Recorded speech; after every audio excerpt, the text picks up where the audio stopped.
Hi, my name is Sylvia Binsfeld, and I'm the founder of the Conscious Media Movement.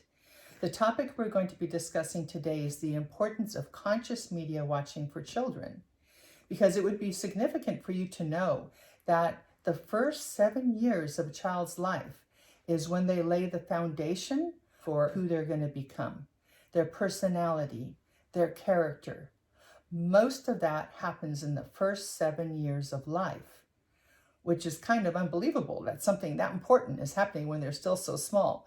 But that is why it is so important how a child is spoken to, what they're exposed to on the media, because all that becomes part of the building blocks of that foundation and their lens of perception of the world and of themselves. We have 3 guests today that have even more information on that topic. First, we're going to have Catherine Brewer, giving you evidence-based information on why parents should care what their children are watching. Then we have Eddie Madrill sharing with us the tremendously powerful, positive way that story is used in the Native American culture. And after that, we talk to Jamie Nunez, who will give all of us parents tools and resources to help us navigate the media waters. Catherine? I see media and story in media as perhaps the most powerful tool to influence our children. Children learn best by modeling and imitating. So parents, I see the time that you spend to really know what your children are watching is equally or more important than helping them with homework or getting them to a karate or music class. So I've chosen 3 highlights of the effect of story in media. And the first is story shifts brains. So the American Academy of Pediatrics made a policy statement that says, extensive research evidence indicates that media violence can contribute to aggressive behavior, desensitization to violence, nightmares, and fear of being harmed. So how does media do that? Well, there's this part of the brain back here, the hypothalamus, that's at the top of the hindbrain, used to be called the reptilian brain. Its job is survival. So when a child sees violence, the hypothalamus goes into action and in the fight, flight, freeze mode, and changes heart rate and breathing, but most importantly, it stimulates production of adrenaline and cortisol. When you have too much cortisol, you depress the immune system, you slow growth, you depress the digestive system and get weight gain, and you disturb sleep. When you have sleep-deprived brains, they have less self-control. They learn more slowly, and they don't make good choices. There's a double whammy for your brain when you watch violence. The Columbia University Medical Center had people watch short snippets of violence from popular movies. Then what they saw was that the brain, after viewing the violence, suppressed the part that was to modify and control unwarranted aggressive behavior. So you're creating greater potential for aggressive behavior, and you're suppressing the part of the brain that's supposed to modify that. Not a good combination. And the more that you practice a part of the brain, we're emphasizing the territorialism, competitiveness, violent, aggressive part of the brain, and neglecting the part that is for higher thinking and creativity.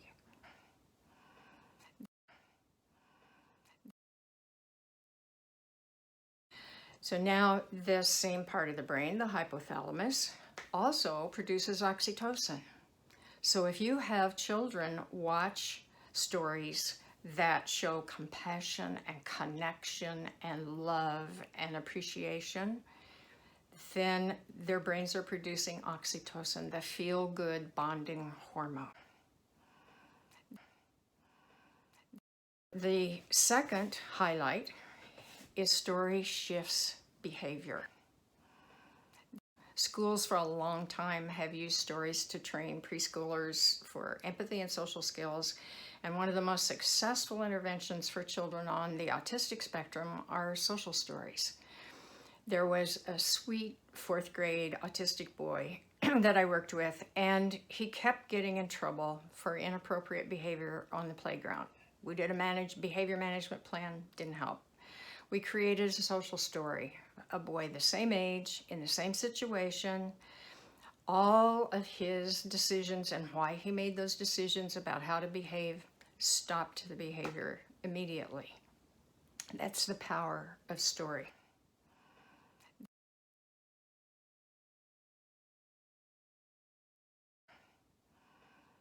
Watching violence, watching the rapid sound and sight and light changes, it overstimulates their nervous system, and they have two choices.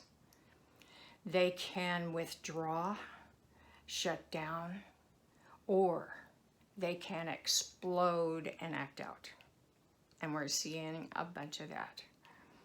So parents, I highly suggest that you learn the cues that your child will show, and watch their eyes, watch their breathing, that they are becoming overstimulated. Pause what they're watching and then do something to calm their nervous system. There is an innate, built-in craving for novelty and creativity. And if it's not available in the environment, they will create it. Some ways you may not like.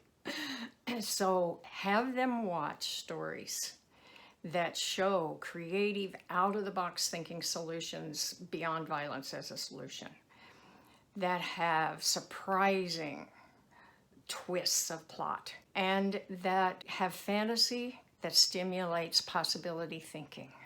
And then you are activating, holding their attention, and activating that creative part of their mind. So the third highlight is story changes the future. Watch what characters are in the stories. Are their characters the same gender, race, and culture as your child? And then watch what kind of roles they're given.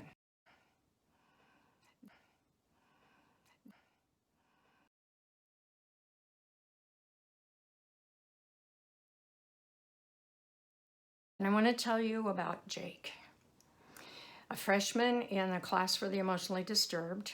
Wouldn't go out of the classroom, not on break, not for lunch, ran home after school. I decided one day to show the class the movie The Secret. It awakened something in him.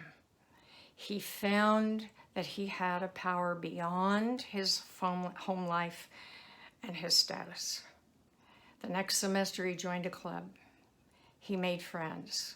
He hung out in the quad at lunch, and by his senior year, he was president of that club, and he had a part-time job. He now has a good-paying job. He has a happy relationship, and he expresses his compassionate, sensitive, creative self to benefit him and influence all those around him. So his future and their future has been changed. As parents, as humans, we all want our children to enjoy life, to express the best of who they are. And I'm seeing story in media. It can be tremendously destructive and it can be tremendously beneficial. So which do we choose? Story is a powerful tool to train minds beyond school. It's been used throughout history, chosen words to mold you and me. It's our responsibility to see the influence clearly and convey meaning that raises our youth to their highest places, forming a future we desire, raising humanity higher. Thank you. So as far as what Catherine was saying earlier about story shifting the mind and behavior, that is what I really have made the conscious media movement all about, is to encourage filmmakers. I do a lot of my talks to filmmakers, asking them to create films that are better for society, that actually help us and uplift us, still with very exciting stories, and especially for kids. I like to see something where there isn't all those fast, frantic cuts, for example, which can mess with to me, their attention span and also just overstimulate the nervous system. So I recommend sometimes some of the old classics. You got to start really early though, because kids get addicted to that fast pacing. So start early to calmer films where really the focus is on the beautiful story. And I produce my own films as well. And I produced a short film, Dormy, and it's in the back of an award-winning picture book, Dormy, A Magical Dreamland Visit. And that film, for example, is a little boy goes on a dreamland adventure, and I don't even include dialogue because I want the child's imagination to take flight around the gorgeous imagery and then to come up with their own story. What is the boy doing? So it's really cool. It really encourages the use of the imagination and creative thinking. And that's what you really want to be looking for. And I know that it's slim pickings right now. It really is. You have to sift through a lot of other stuff. And I understand that it's a bit of an effort. But I am going to introduce you to somebody in a little bit who will help you with that because they have a wonderful website where you can kind of sift through and let your fingers do the walking a little bit. But it is worth the effort. And I am doing my best to encourage filmmakers to start creating different kinds of films myself. It would be really beneficial for parents to know what's going on behind the scenes in film and media, to understand what lens of perception your children are being handed and why. So up till now, it's been about 96% of all the stories and all the movies and shows you're seeing are being directed by men only. And it's not that women haven't tried to get their voice heard, but the whole world is seen through a lens of perception. We each have this individual lens of perception. Two people can look at the exact same situation, exact same world, and see different things. And right now, the entire lens of perception that your children are being handed is through the male lens only. And that's why a lot of the female characters are very one-dimensional sometimes because they haven't walked in our shoes. And it's just so imperative that we have everybody's viewpoint for a healthy world balance, right? So, for example, there was a study done by the Kaiser Foundation, and that showed that the more TV shows, the more film that girls watch, the fewer options they felt they had in life.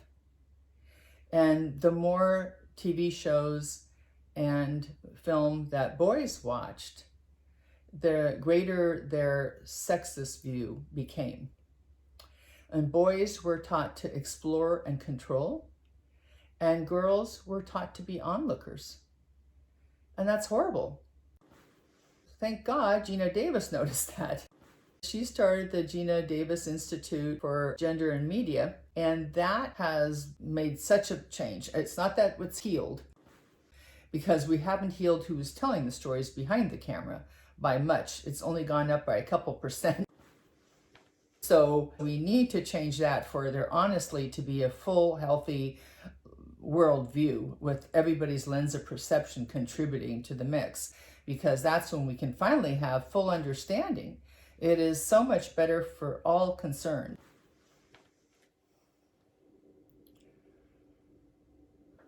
Check out cjane.org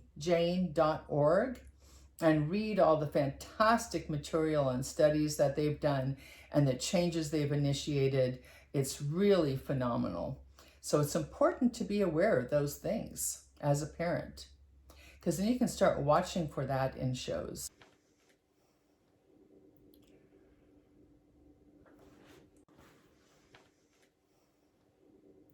So next, I'd love to share the Native American tradition where the wise elders used the power of story for the benefit of all.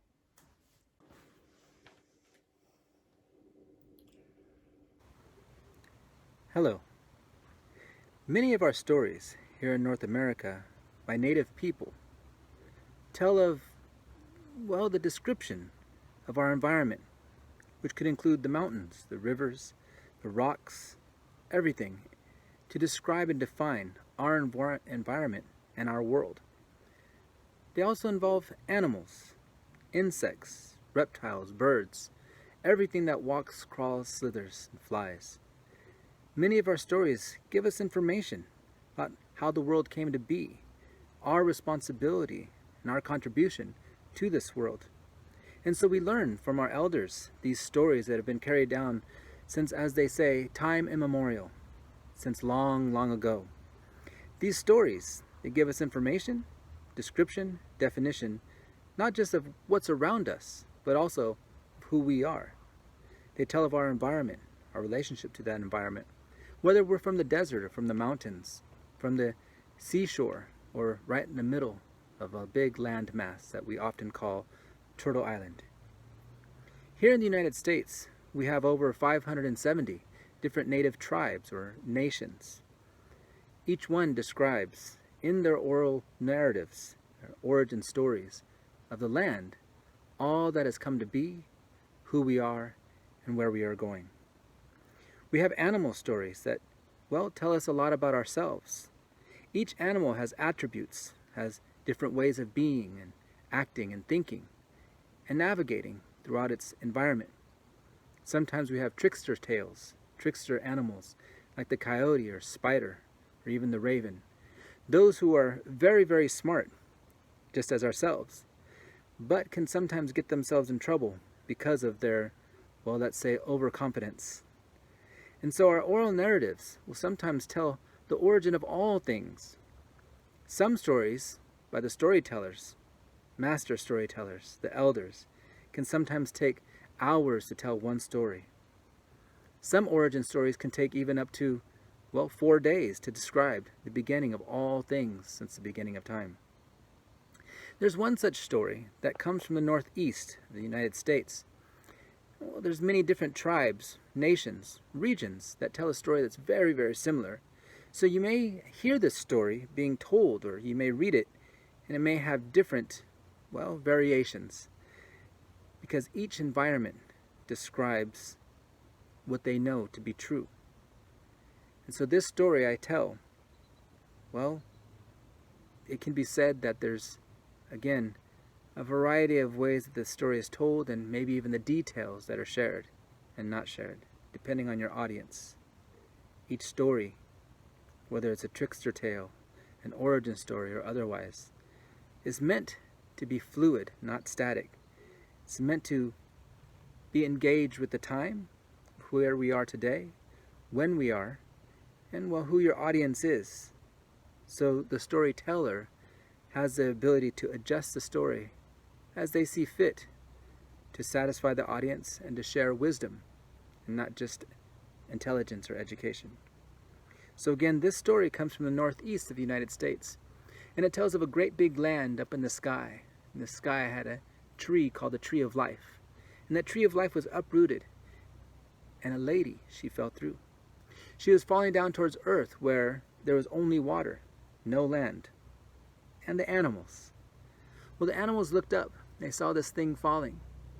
They didn't know it was a woman. Well, these two swans got closer and closer, and they noticed that she didn't have any wings.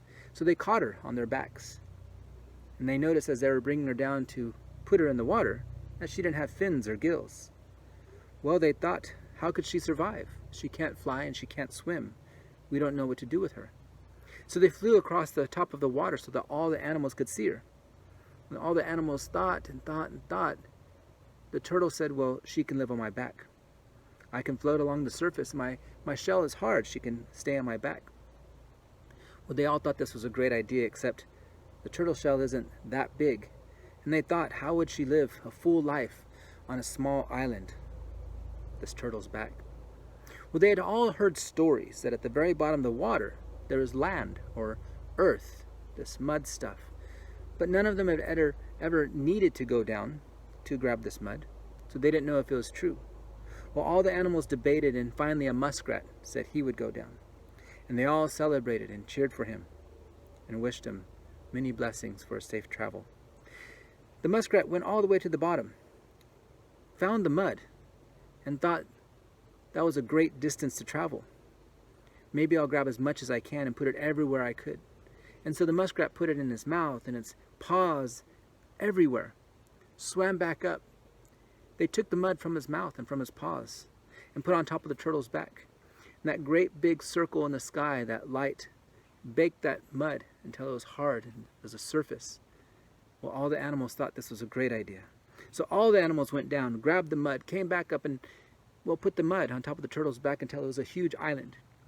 Once it was an island, the two swans were able to leave the lady on top of the turtle's back. Well, this story is an origin story of the Northeast, and it tells many, many different things. And this is one of those stories that, told by a master storyteller, an elder, who is well responsible for holding on to the culture and the traditions, can tell this full story in about 4 days. At least that's what I've been told.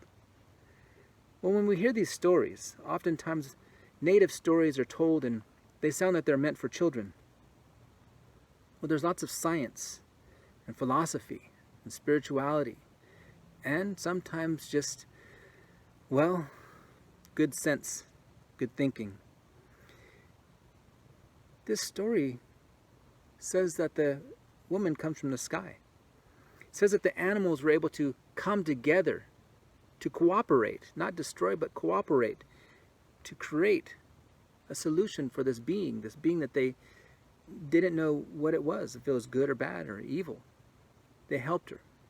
They all thought to go do something that was a risk, to get the mud. They didn't know if it was true, and they knew it was dangerous to go that deep. They came up and they were able to lay this earth on top of the turtle's back. Well, some people might say that these are stories to talk and teach altruism, to teach cooperation, to teach how all things have value and importance.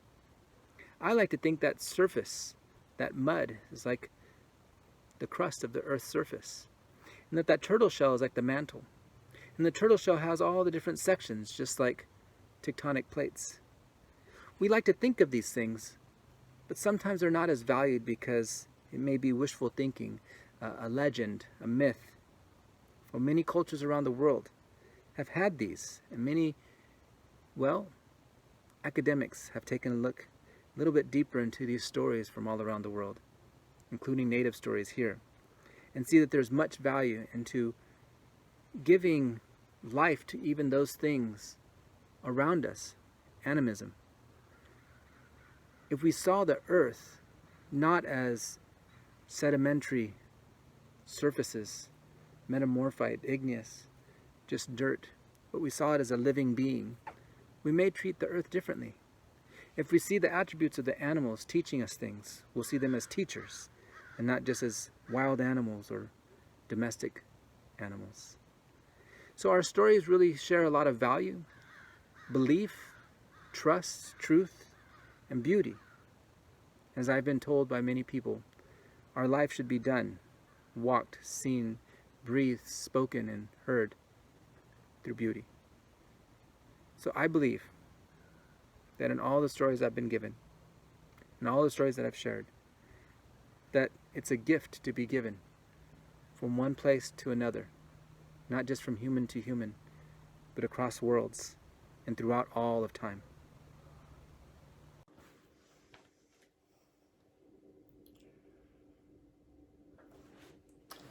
I remember reading about a book called The Other Parent, and it stated something really shocking but true, that children actually spend more time with the media than they do with their parent or their teacher. So imagine that influence. And they're exposed to things about the adult life often way before they're ready. Because don't think that'll make them grow up tougher. It actually gives them a shakier, more insecure foundation. Because children need to feel safe. What's important for a healthy childhood: innocence, safety, creativity, the use of the imagination are all part of a healthy childhood that fosters confidence, compassion, optimism, resourcefulness, and problem-solving skills later in life. I was extremely grateful years ago, when I still had a young son, to discover this website that helped me navigate the waters of media watching with my son. And they had so many free, fantastic tools and resources.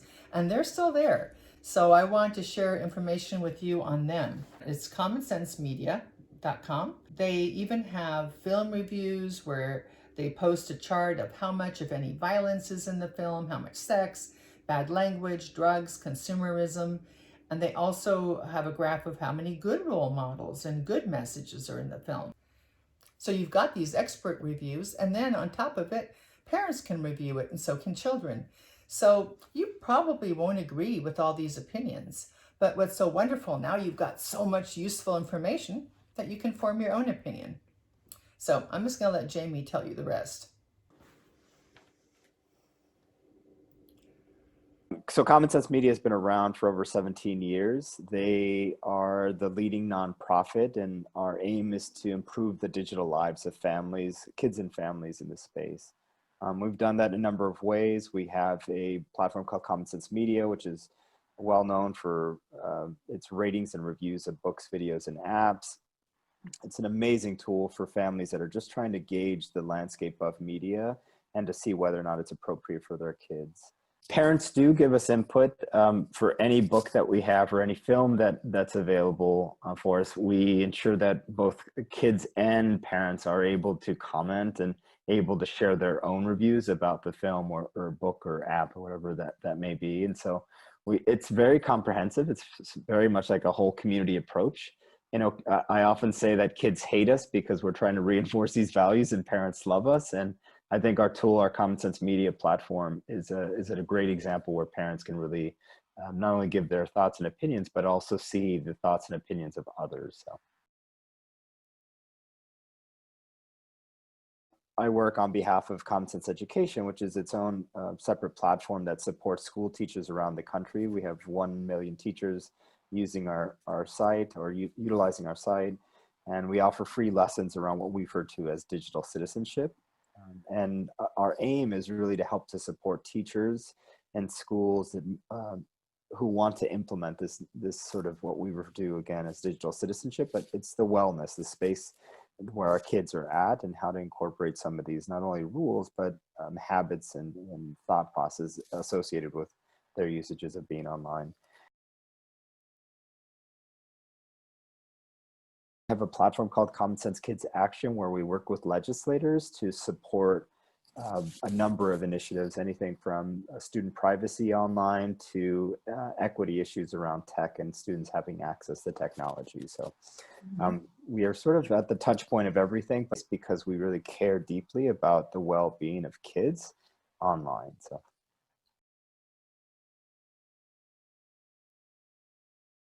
One of the amazing tools that we offer at Common Sense, given the new reality, the new pandemic, is we really feel families need supplemental support as it relates to education, but supplemental support as it relates to how their kids are going to be navigating their day. And so we have a really amazing platform. It's called Wide Open Schools.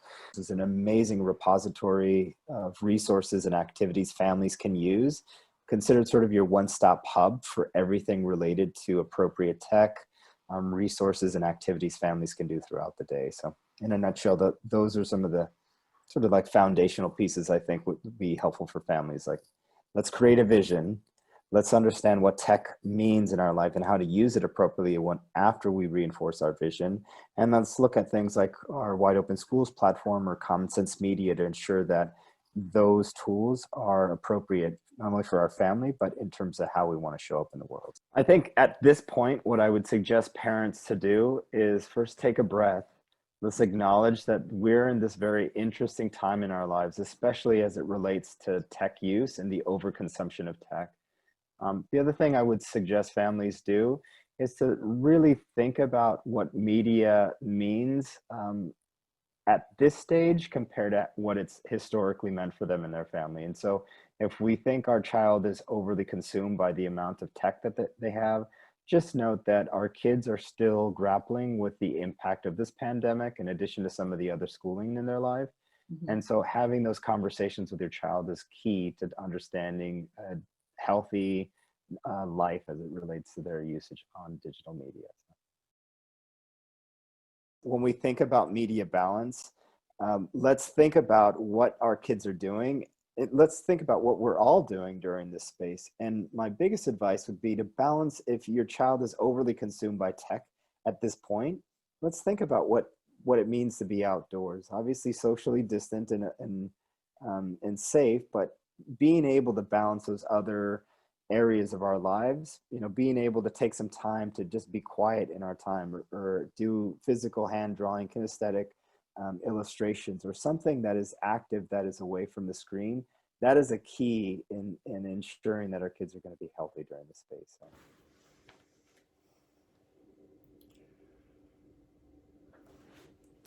So, in conclusion, there is tremendous power in story. As Eddie mentioned, it can actually prepare us for life. And the right programming can encourage creativity and confidence and compassion and just so much more. So it is completely worth the effort to watch and be selective what children are exposed to through the media and through story. And even in play, for example, little girls do not need to be playing with highly sexualized little girl dolls in full makeup. Children need to feel safe. Childhood is fleeting. It's only for this little moment that you can build this kind of a foundation for a healthy, well-rounded, grounded adult. Thank you.